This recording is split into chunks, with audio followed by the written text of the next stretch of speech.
Está no ar Gestão Pública em Debate, um programa do Curso Superior Tecnológico de Gestão Pública da FATEC Internacional, uma instituição do Grupo Educacional Uninter em convênio com o Instituto Wilson Pickler.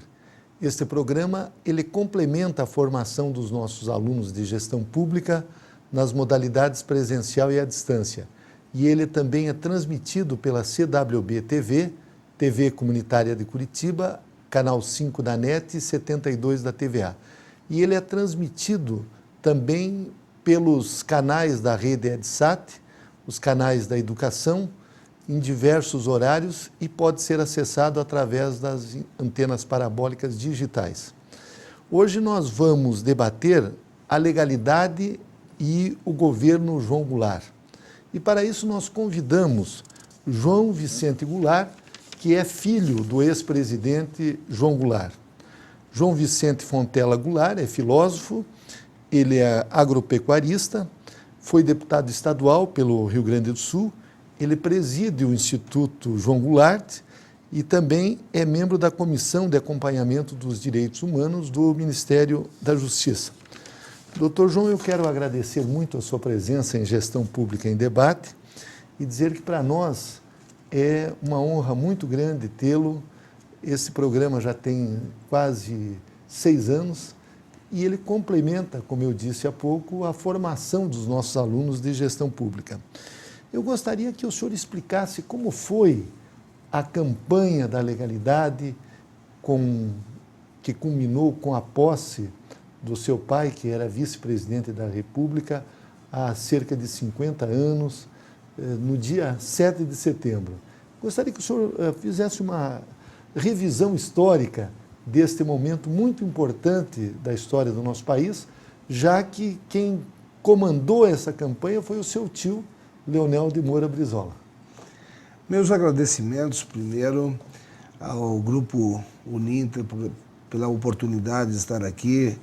Meus agradecimentos também para ti, Jorge, de nós podermos explicar a esse universo de alunos de vocês os nossos sentimentos e a nossa vivência um pouco daquele momento, não é, tão brioso das nossas instituições, daquele movimento que foi um movimento, talvez o mais importante movimento do século passado, que impediu, naquele momento, um golpe de Estado em nosso país. Gostaria de explicar aos alunos dessa universidade, desse universo de vocês, que nós vivíamos, na época, um mundo dividido em dois. Nós vivíamos, em 1961, a plenitude da Guerra Fria. Não é? O mundo, naquele momento, se dividia ideologicamente entre o socialismo, que era capitaneado pela União Soviética, e o mundo ocidental, que era capitaneado pelos Estados Unidos. E se vivia ali um momento de muita efervescência política. Em 1961 ocorre, com o movimento da legalidade liderado por Leonel Brizola como governador, no sentido de dar posse ao presidente João Goulart, ao vice-presidente. Jango, na época, era vice-presidente eleito, não é? Que tinha sido eleito na eleição de 1960. Eu gostaria de lembrar aos nossos telespectadores de que, pela Constituição de 1946, as eleições em nosso país se davam de maneira diferente da que hoje nós presenciamos. O voto ao vice-presidente da República era separado do voto do presidente. Hoje não. Hoje, quando você vota no presidente, você está votando também no vice implicitamente, dentro da mesma chapa. A Constituição de 46 determinava que se votasse separado para presidente e para vice-presidente.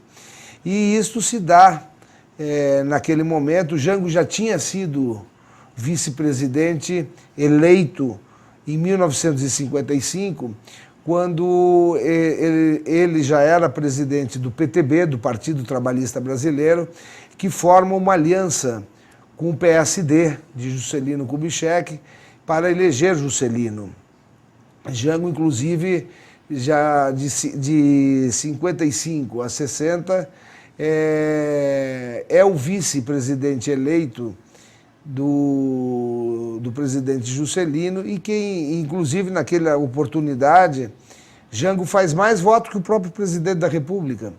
Juscelino é eleito em 55 com 3 milhões, na época, 3 milhões e cento e poucos mil votos, e Jango faz como vice-presidente da chapa 3 milhões e 600 mil votos na época. Na próxima eleição, Jânio Quadros, pela UDN, não é, apoiado pela direita brasileira, lança a chapa Jânio Milton Campos. E o PTB, na época, lança a chapa Lote Jango. Ou seja, se dá uma situação sui generis no Brasil. Se elege Jânio Quadros como presidente da República e o vice-presidente é eleito por outro partido, pelo Partido Trabalhista Brasileiro, e Jango sai vitorioso, apesar de que Jânio derrota o general Lott, que tinha, em 1955, feito contragolpe, porque a UDN, já naquela época, não queria dar posse ao Juscelino, porque não havia segundo turno. E a chapa tinha sido eleita com menos de 50% dos votos válidos nacionais. Mas então Jânio, na eleição de 1960, se elege Jânio Quadros e João Goulart se elege contra o vice de Jânio Quadros, o que trouxe ao Brasil uma disputa, porque não teria sido igual que da Juscelino. Na aliança de Juscelino de 55 a 60, o PTB como vice, traz Jango como vice, o que dá a Juscelino uma sustentação não somente na área do Congresso Nacional, do PTB, como também lhe dá a Juscelino uma sustentação na área sindical, que o PTB tinha já uma articulação muito grande nesse sentido. Jango já havia sido ministro do Trabalho do presidente Getúlio Vargas e tinha um grande trabalho realizado nos sindicatos e na classe operária. Jango, inclusive, tinha, na época do presidente Vargas, outorgado ao salário mínimo 100% de aumento do salário mínimo, coisa que produz, em 1953, a saída de Jango do Ministério. Houve aqui no país, quando Jango propõe a medida do 100% de aumento do salário mínimo, Jango sente que naquele momento já a própria UDN, comandada por Lacerda, estava numa pressão muito grande contra o presidente Getúlio Vargas, e se cria o Manifesto dos Coronéis, já contra Jango naquele momento, exigindo que o ministro do Trabalho, João Goulart, queria produzir no Brasil uma república sindicalista. Aliás, deputado, esse foi um dos argumentos até para, depois, em 64, o golpe militar que derrubou o presidente João Goulart. Eles utilizavam desse argumento de que eles iam transformar o Brasil numa república sindicalista. Você tem uma ideia do que significava essa república sindicalista, que nunca foi muito bem esclarecida, né? Mas isso era uma pecha que a direita e as elites queriam, e tanto é que se forma o Manifesto dos Coronéis, nesse momento, contra Jango. O que os coronéis têm a ver com a política a política exercida pelo ministro do Trabalho? Já era, inclusive, cria-se naquele momento uma mentira. O próprio Lacerda cria essa mentira, que depois, chamada Carta Brandi, que era de um deputado argentino, que tinha ajudado o Perón na época para formar a CGT argentina, que deu sustentação a Perón até certo ponto, e que se cria essa carta branca, uma carta falsa, com a assinatura do deputado, inclusive uma assinatura completamente diferente da que uma assinatura forjada, para dizer que Jango queria transformar o Brasil numa república sindicalista, o que era uma inverdade. Jango queria apenas fortalecer os sindicatos. E o que é importante, tem muita gente que pensa que o sindicalismo surge no ABC depois da ditadura, e o que não é. Existia uma classe sindical já fortalecida na época, que exigia as transformações sociais e as transformações do avanço das conquistas trabalhistas. Naquela época que o seu pai foi vice-presidente, nas duas oportunidades, também o vice-presidente era presidente do Senado. Como funcionava essa forma? A Constituição de 46 determinava que o vice-presidente, além das suas atribuições, tinha a atribuição de presidir o Congresso Nacional nas sessões conjuntas. Então, ele era o presidente do Senado. Apesar de não ser senador, ele presidia o Senado Federal. Ele tinha direito a voto ou não? Não, ele presidia as sessões conjuntas, que inclusive foi Jango que instalou o Senado Federal em Brasília, por ser o presidente. Quando Juscelino constrói Brasília, Jango tem a atribuição de instalar o Congresso Nacional na nova capital. Então, Jango tinha um profundo conhecimento das relações entre o Executivo e o Legislativo, o que trouxe tranquilidade ao presidente Juscelino, por ter um vice que tinha esse trânsito e esse diálogo, não somente no Congresso Nacional, como com as bases trabalhistas, ou seja, com os sindicatos, o que faltou no segundo governo.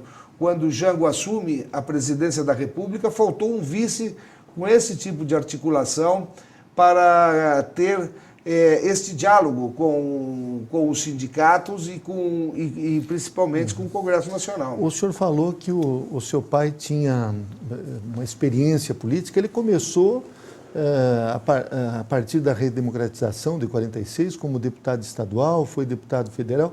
Como é que foi o início da carreira do presidente João Goulart? O início da carreira do presidente João Goulart se dá exatamente nesse momento que você falou. Na Constituinte de 46, ele é deputado estadual constituinte em 1946. No Rio Grande do Sul? No Rio Grande do Sul, no governo Ernesto Dornelles. Mas a relação de Jango e de Getúlio se dá exatamente nesse período. Quando Getúlio vai para o exílio na fazenda do Itu, no Rio Grande do Sul, o pai de Jango era muito amigo do presidente Vargas. Inclusive, em São Borja, que é a terra natal de ambos, existia na época, antes, em 23, eram os regimentos provisórios. E o meu avô, o coronel Vicente, chamava-se coronel, não era porque ele era coronel das Forças Armadas, era coronel dos regimentos provisórios, daquelas lutas tradicionais. Lá em São Borja existiam dois regimentos provisórios, que era o 7º e o 11º do Rio Grande do Sul. Um era comandado pelo coronel Mota e o outro pelo coronel Vicente Goulart. Daí esta relação. Nesse segundo momento, que o meu avô já tinha falecido, em seguida que o pai se forma, foi em 1943, 44, por aí, Getúlio tem uma relação muito íntima. Eram poucas as pessoas que iam visitá-lo no exílio da fazenda do Itu, e entre eles o Jango ia lá. Ele já era formado em Direito, mas ele nunca exerceu a advocacia. Era afilhado, o seu pai era afilhado do presidente Getúlio? Era afilhado no sentido político. Mas não no sentido, vamos dizer, religioso. O teu avô e o Getúlio eram vizinhos de fazenda? Eram muito amigos e eram amigos íntimos. E o Jango, no segundo governo, começa essa amizade com o presidente Vargas, e foi o Getúlio que pediu, naquele momento, que ele fosse candidato.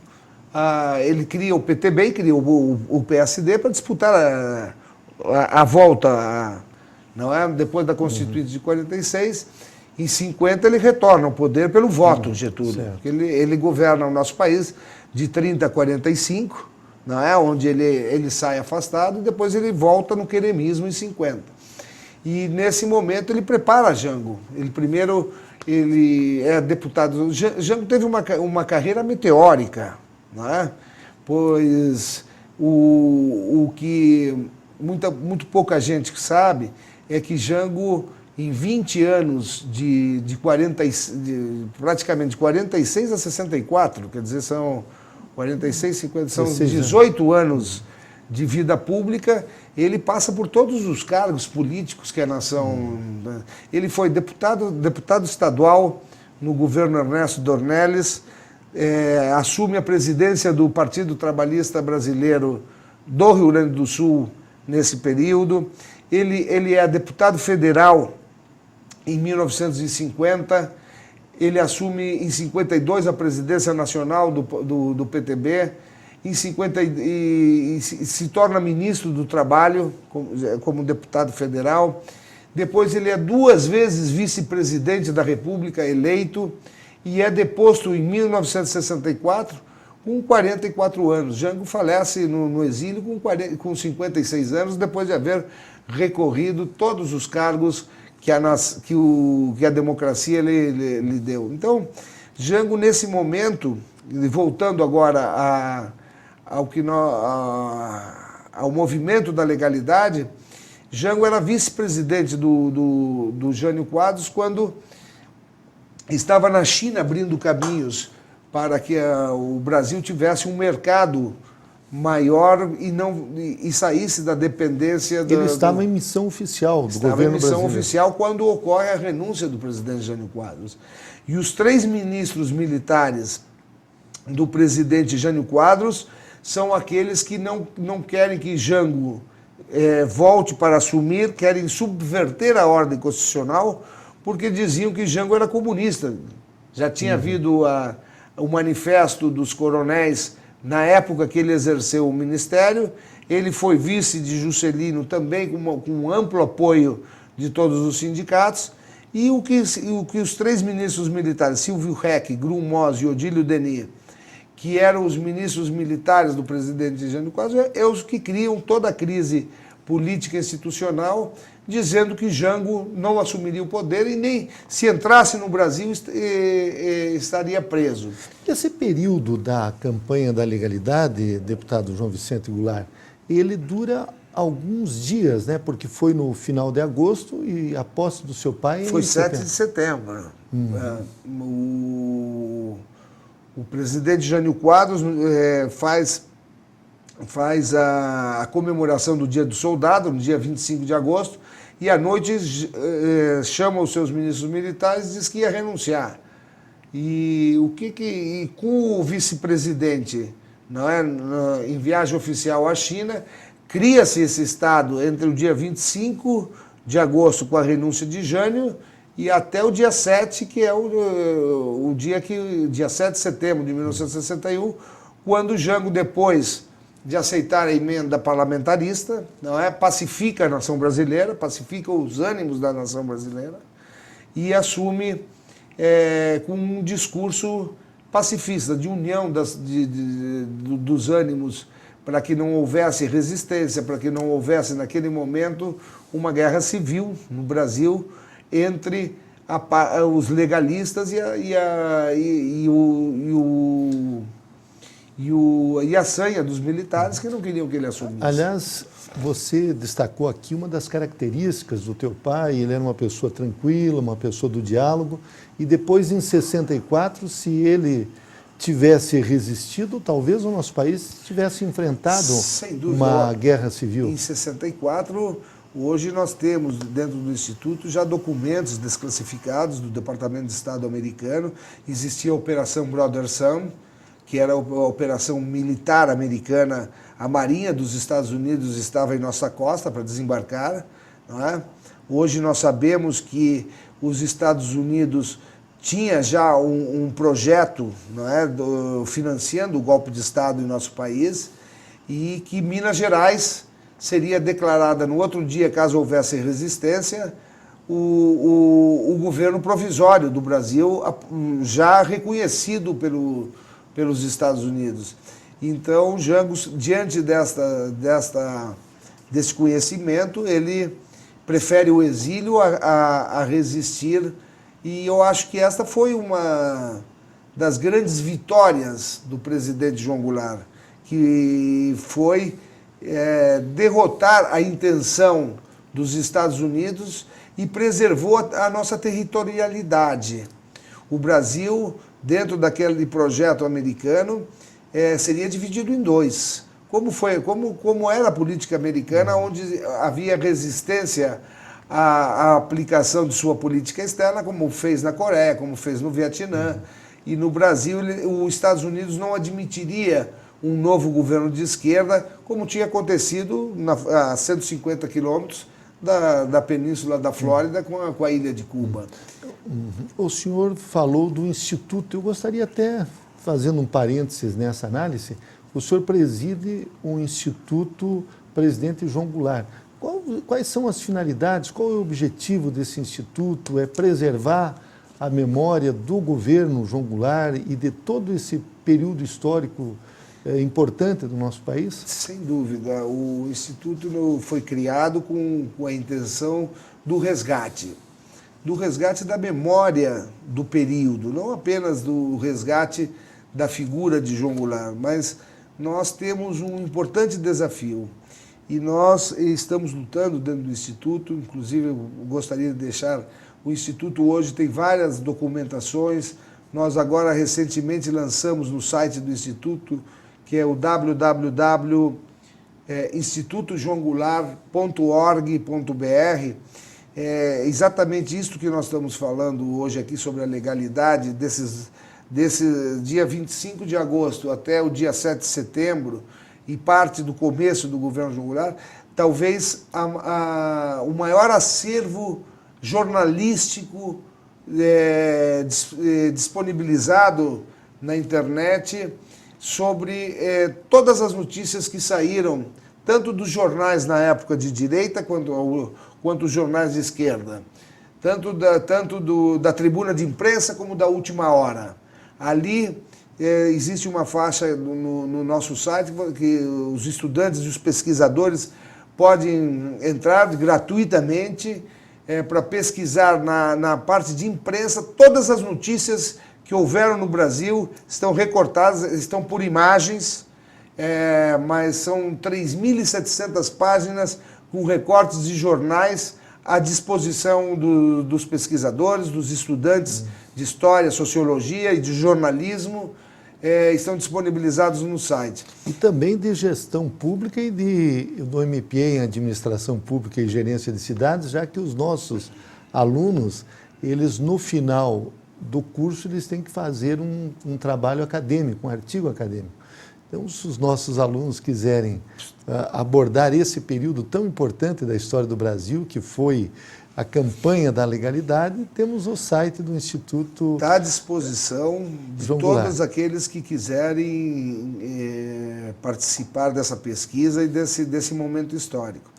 Então, nós vamos fazer um breve intervalo. Nós estamos entrevistando o ex-deputado João Vicente Goulart, ele que é filho do ex-presidente João Goulart, e estamos abordando nesse programa especial a legalidade e o governo João Goulart.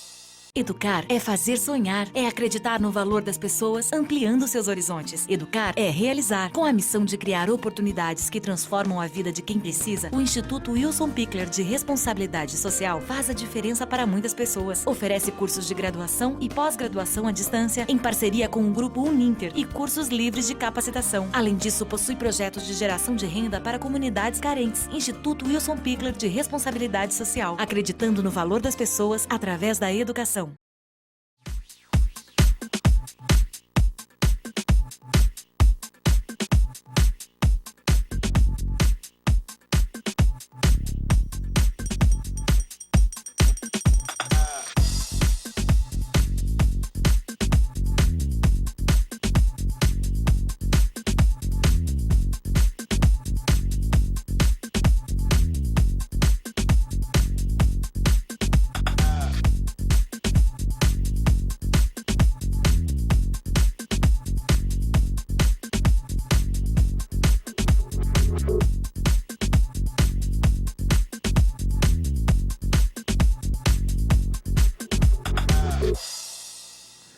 Retornamos com Gestão Pública em Debate, um programa do Curso Superior Tecnológico de Gestão Pública da FATEC Internacional, uma instituição do Grupo Educacional Uninter em convênio com o Instituto Wilson Pickler. Este programa ele complementa a formação dos nossos alunos de gestão pública nas modalidades presencial e à distância. E ele também é transmitido pela CWB-TV, TV Comunitária de Curitiba, canal 5 da NET e 72 da TVA. Ele pode ser acessado por todas as pessoas que possuem parabólica digital através dos canais da rede EdSat e os canais da educação. Nós estamos entrevistando, neste programa especial, o ex-deputado estadual João Vicente Goulart, ele que é filho do ex-presidente João Goulart, e o tema é a legalidade e o governo João Goulart. Deputado, eu gostaria de, antes de nós abordarmos o governo João Goulart, as reformas de base, a Operação Condor, todo esse momento da história do nosso país e principalmente da história sul-americana, que o senhor falasse um pouco a respeito da família Goulart. O seu avô era tropeiro, fazendeiro no Rio Grande do Sul. E depois também gostaria que contasse como ocorreu a união, podemos assim dizer, da família Goulart com Leonel Brizola, que posteriormente veio a ser cunhado do seu pai. A nossa família, tem muita gente que pensa os Goulart, não é francês. Algumas pesquisas que a gente fez são portugueses dos Açores. E o Coronel Vicente, que é tropeiro, o pai do meu avô, ele teria chegado por Rio Grande. E na época, o filho lá, que era o Coronel Vicente, meu avô, foi tropeiro e terminou numa tropa dessas, naquela movimentação de gado que existia muito na época, se tropeava muito, até o meu pai tropeou muito também no início de sua vida. Ele estacionou lá por São Borja, com uma tropa de gado, e aí que conheceu a minha avó. Ele é o Coronel Vicente, por isso que na nossa família tem... nos irmãos do meu pai, todos eles têm um Vicente. Minha avó era Vicentina e meu avô era Vicente. Então, a fazenda era São Vicente também? Também São Vicente, Mas, e aí houve, ele se estacionou em São Borja e se casou com a minha avó, que era Marques, e começou a sua vida de fazendeiro, lá na fronteira oeste.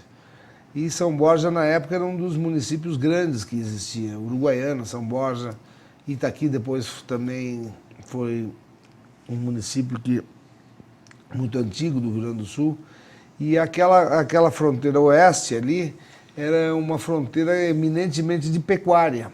Por isso que o meu pai, na época, ele começou a sua vida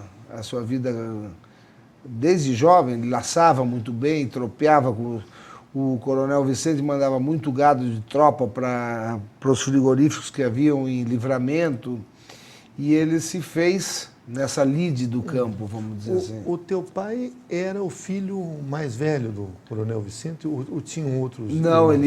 ele era o mais velho. Ele tinha um irmão que nasceu, mas que morreu muito novinho, que chamava-se Rivadavia.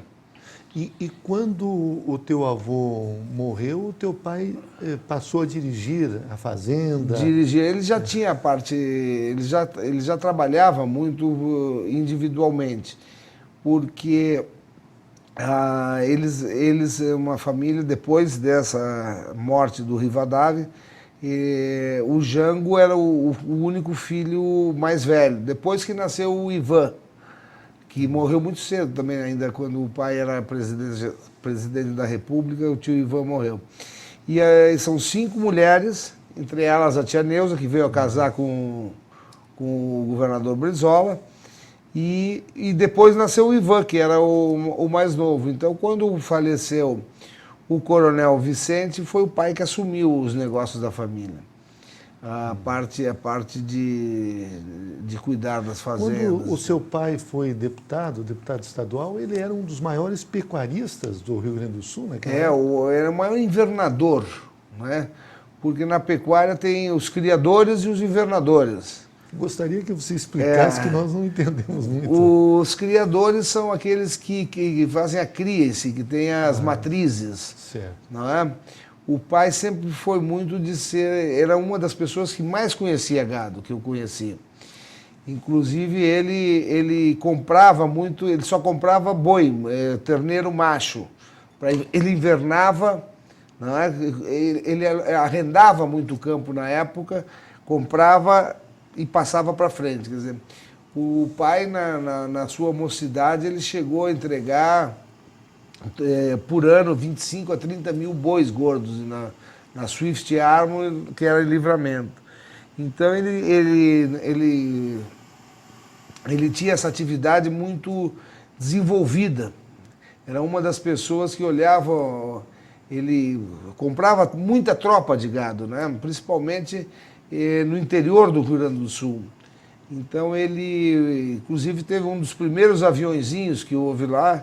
Foi ele que comprou, ainda muito jovem, com 20 e poucos anos, porque ele comprava a tropa de cima. Né? Enquanto os outros demoravam para chegar, ele já tinha passado lá e já tinha comprado a boiada.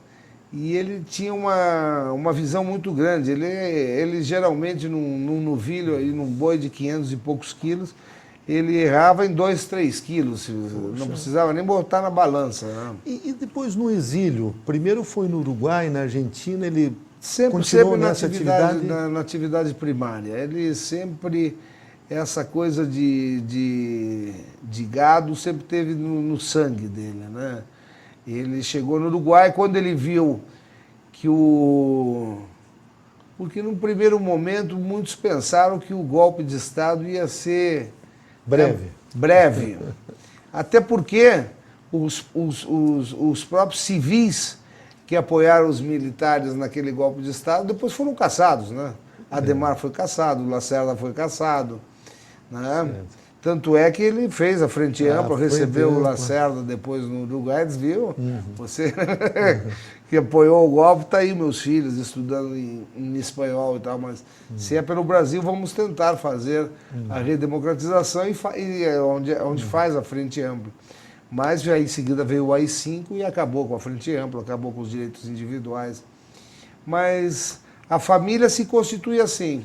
E daí ele continuou no Uruguai, na Argentina, na atividade agropecuária? Na atividade agropecuária, sempre na atividade agropecuária. E como é que ocorreu o encontro, digamos assim, do Brizola com a sua tia Neuza? Foi através da política, da militância? Foi através da política, porque nessa época, já nessa primeira eleição pelo PTB, que o pai disputa e o Brizola disputa também, os dois se elegem deputado estadual pelo Rio Grande do Sul, no governo Dornelles. Tanto é que O Brizola, na época, conhece a tia Neuza através dessas reuniões políticas, né? E se liga muito a São Borja, porque, inclusive, o presidente Getúlio foi o padrinho de casamento, que foi realizado na fazenda Iguaraçá, lá, que era a fazenda da família do pai. O Brizola, nessa época, já era deputado estadual? Já era deputado estadual. Se elegem juntos. E a sua mãe?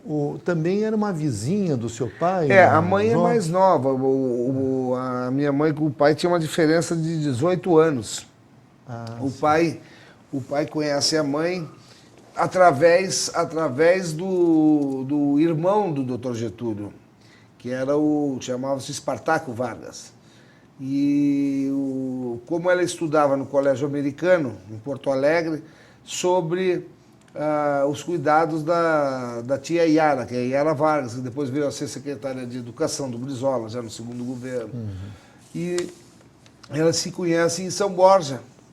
A mãe é portadora de uma carta que o Espartaco queria mandar para o pai, e eles se conhecem em São Borja e depois se casam 2 ou 3 anos depois.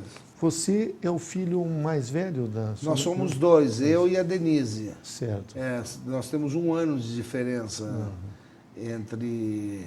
A sua irmã não quis seguir a carreira Não, política? ela nunca disputou nenhuma eleição. Ela é historiadora, formada em História, mas está sempre também batalhando pelo resgate da história do trabalhismo e principalmente da história de nosso pai, né? E a família hoje, você preside o Instituto Presidente João Goulart, mora em Brasília, e a sua mãe, a sua irmã estão no Rio Grande do Sul ainda? Não, elas sempre moraram no Rio de Janeiro. Depois que o pai faleceu, que nós retornamos ao Brasil, tanto a mãe quanto a minha irmã, Denise, moraram sempre no Rio de Janeiro. Vocês têm uma história muito interessante, porque eram muito pequenos, crianças, quando o pai sofreu o exílio.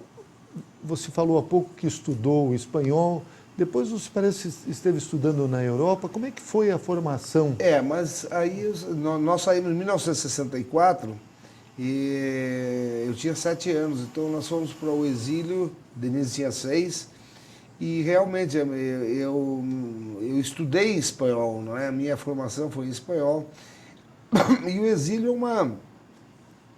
Jango sempre dizia que o exílio é uma invenção do demônio, porque a gente está sempre perto e longe dos amigos, da pátria. Não existe a distância necessária que possa acercar esse momento. E depois de 64, os golpes sucessivos da política de Estado americana, que era uma política de Estado. Eu sempre digo, Jorge, que tem muitos historiadores, às vezes, a gente discute isso. Não, que se Jango tivesse em 61, na legalidade, chegado em Brasília, como queriam alguns setores da esquerda brasileira, não, o Congresso, quando institui, mas o Congresso representava democraticamente os setores do povo brasileiro.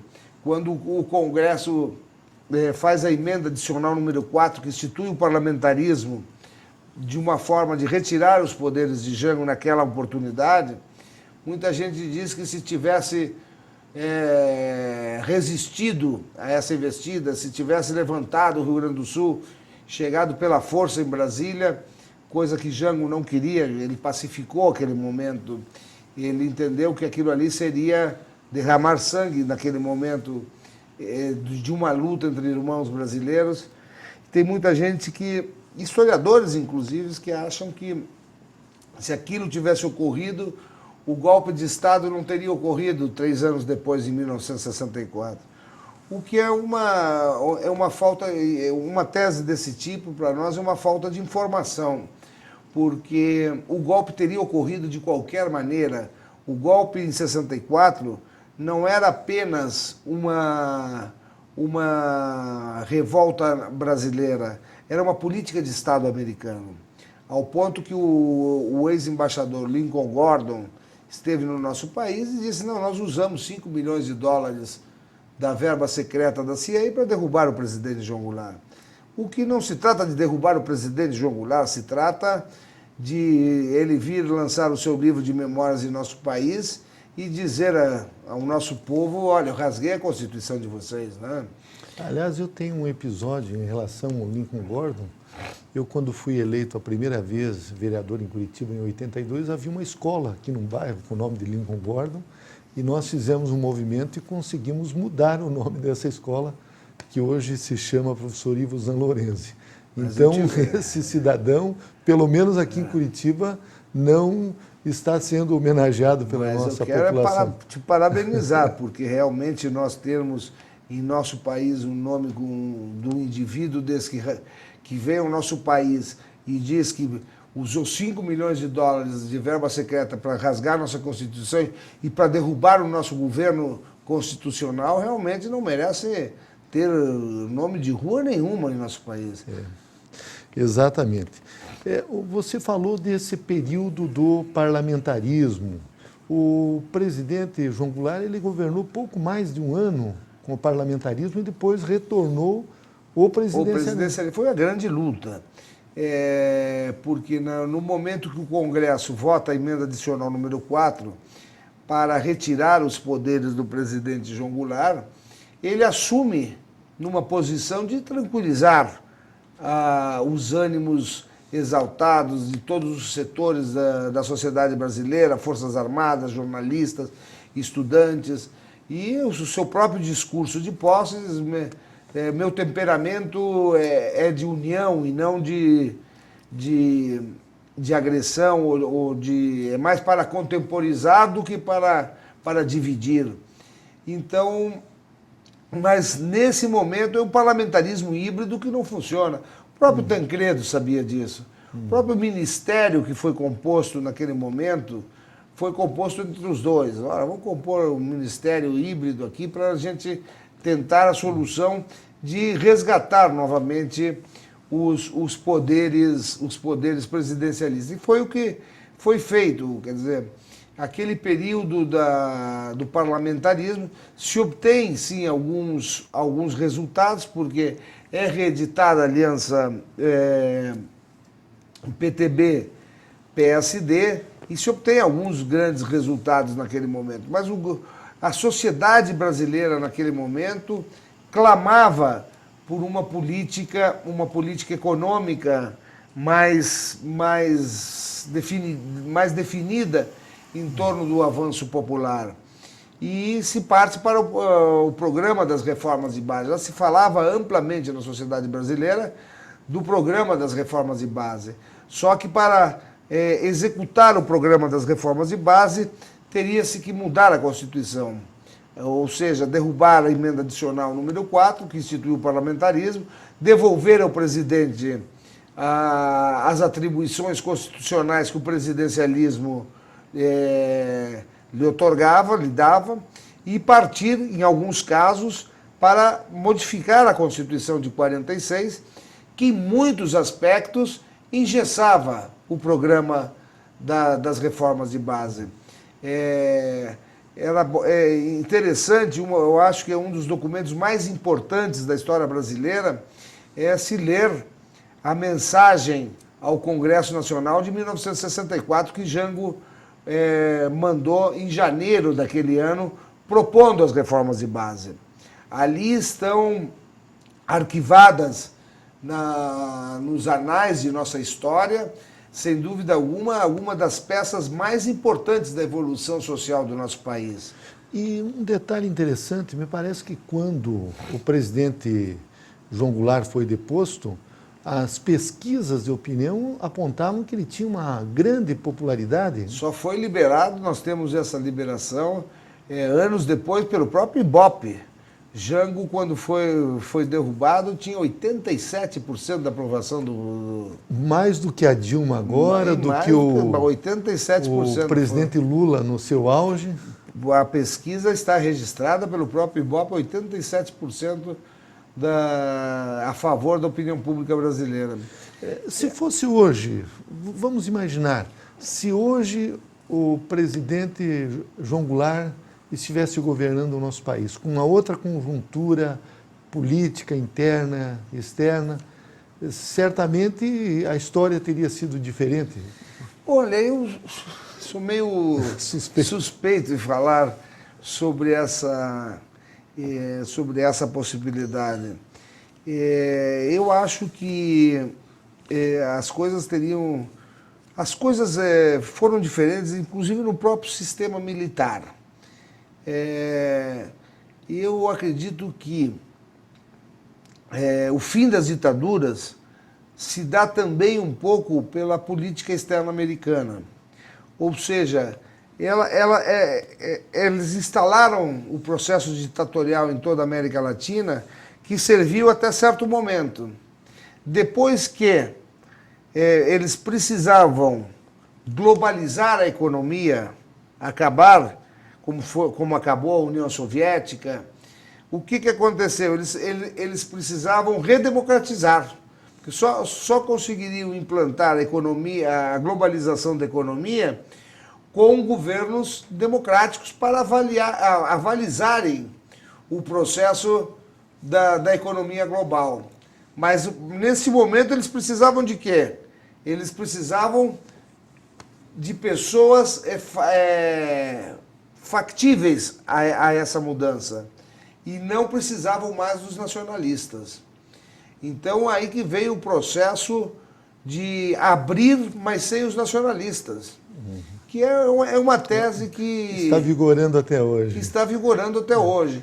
Então, seria muito difícil, inclusive, essa possibilidade que houve, antes do encerramento do processo ditatorial, houve uma eliminação maciça dos nomes nacionalistas, aliás, tanto de direita quanto de esquerda na América Latina. Aliás, eu gostaria que o senhor abordasse agora esse aspecto, um momento na história da América Latina que ficou conhecido como Operação Condor, que inclusive é um dos objetivos do Instituto e seu particular, já assisti entrevistas, onde existe uma tese de que não apenas o presidente João Goulart, mas o próprio ex-presidente Juscelino Kubitschek, o Carlos Lacerda, também foram eliminados por essa Operação Condor e outros líderes aqui da América do Sul. É importante, porque às vezes a Operação Condor fica um pouco no ar, porque muitas pessoas pensam que a Operação Condor foi criada para aquele fim. Não se trata disso. A Operação Condor foi uma espécie de socialização, de socializar as ações tenebrosas de todos os serviços secretos da América Latina que já tinham andamento anterior. Das ditaduras? Ditaduras, exatamente. Ou seja, quando nós vemos que o Brasil, por exemplo, a ditadura brasileira passou por um período de extrema violência, ou seja, foi através dos militares brasileiros que operavam no Brasil que se esquematizam uma série de ações em outros países da América do Sul, como no Chile, como na Bolívia. Toda essa mecanização de informações foi feita através do Brasil. Nós temos aqui, por exemplo, no Uruguai, quando houve um momento que a resistência a derrubar o Uruguai era o movimento Tupamaro, por exemplo, que era uma guerrilha urbana. Nós temos conhecimento que quando houve o golpe de Estado, financiado inclusive pelo Terceiro Exército, quem deu toda a sustentação, a logística do golpe de Estado no Uruguai foi o Terceiro Exército brasileiro. Né? O Fleury esteve em 73 no Uruguai para derrubar, porque lá tinha uma eleição que tinha o general Liber Seregni, que é um general de esquerda, que era o candidato pela Frente Ampla do Uruguai. Se o general ganhasse, seria esmagado pelo Terceiro Exército com uma operação que o próprio Fleury foi lá. Ao ponto de, quando se instala a ditadura aqui no Brasil, aqui veio também o Dan Mitrione, que era um agente americano, que ensinava tortura ao vivo numa sala para os militares brasileiros. E ele veio aqui como um adido educacional do governo americano. Operava na embaixada nisso aí. E, inclusive foi morto. Ele foi para o Uruguai, os Tupamaros sequestraram e executaram ele lá.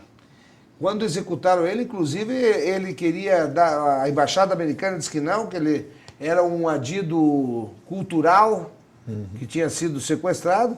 E os Tupamaros mandam tirar um relógio dele, do pulso dele, e publicaram na imprensa internacional a foto do relógio, que atrás tinha dedicado de seus amigos DOI CODE Brasil.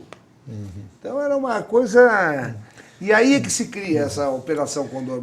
E o seu pai, ele morre em circunstâncias misteriosas na Argentina? Como é que foi isso? Isto já é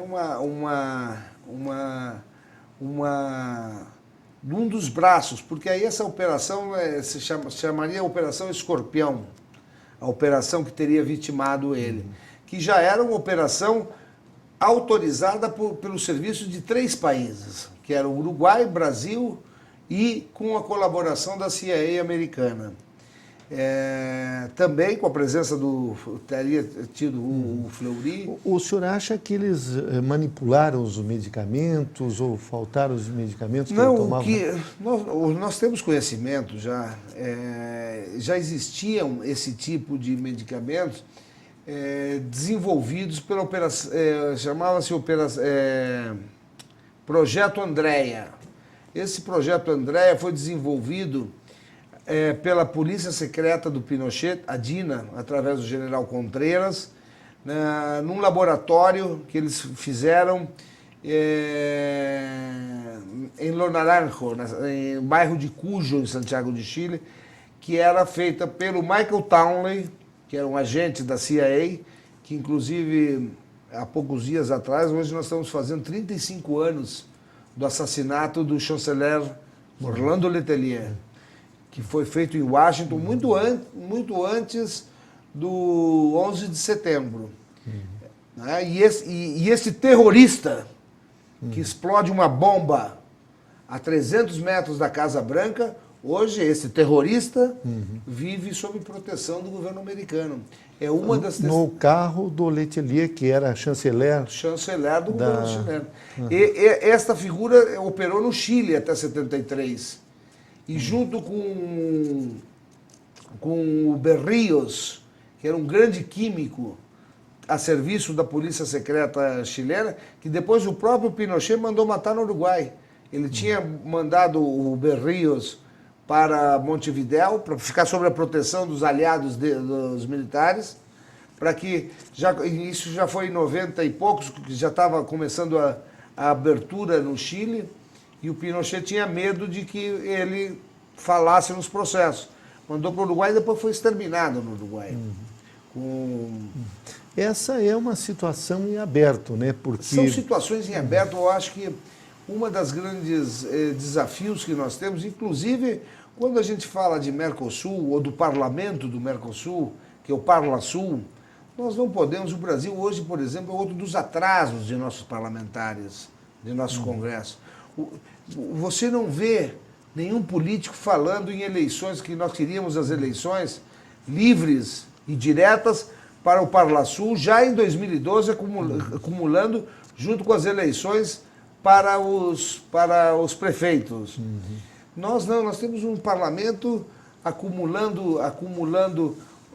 Os nossos parlamentares vão terça, quarta e quinta e dão volta lá E mesmo assim querer acumular a remuneração, a representação, que não foram eleitos para isso, do Parlasul. O Parlasul hoje reúne os 4 países, Uruguai, Argentina, Paraguai e Brasil. O Paraguai já fez eleições diretas, a Argentina vai ter eleições diretas individuais, ou seja, agora nessa eleição, já vão ser eleitos os deputados, e aqui não se fala disto. Né? Exatamente. Eles querem continuar viajando para Montevidéu, sem o compromisso e sem o conhecimento do que aconteceu lá na Argentina, no Uruguai, principalmente nesses anos de repressão política, onde foram mortos mais de 40 mil pessoas.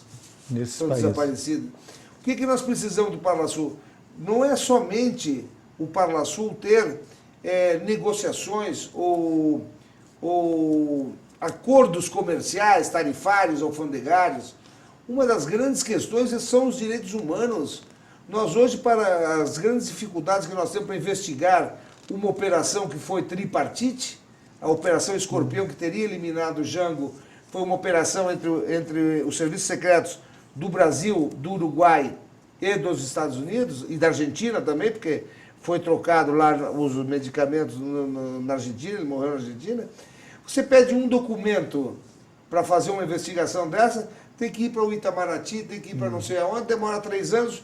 Quando vai ouvir uma pessoa lá no outro país, já morreu, já não tem mais. Então, a importância do Parlasul, que ninguém fala, por que esses deputados estão falando em eleições do ano que vem, modificação da legislação, da reforma política, e ninguém fala de nós fazermos uma eleição casada para que nossos representantes do Brasil estejam representados no Parlasul, mas de forma de votados para aquele fim, e não irem lá. Eles já não conseguem nem, os parlamentares nossos, senadores e deputados federais, não conseguem nem ir a parte das 4 ou 5 comissões que tem que atender em Brasília. Ainda querem ir a Montevidéu representar o Parlasul.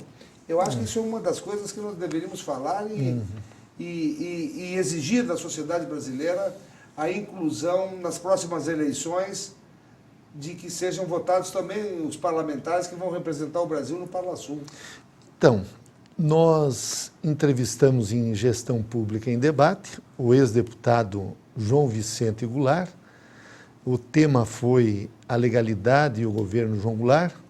Deputado, eu quero agradecer muito a sua participação no programa Gestão Pública em Debate, e eu não tenho dúvidas de que o senhor contribuiu muito na formação dos nossos alunos.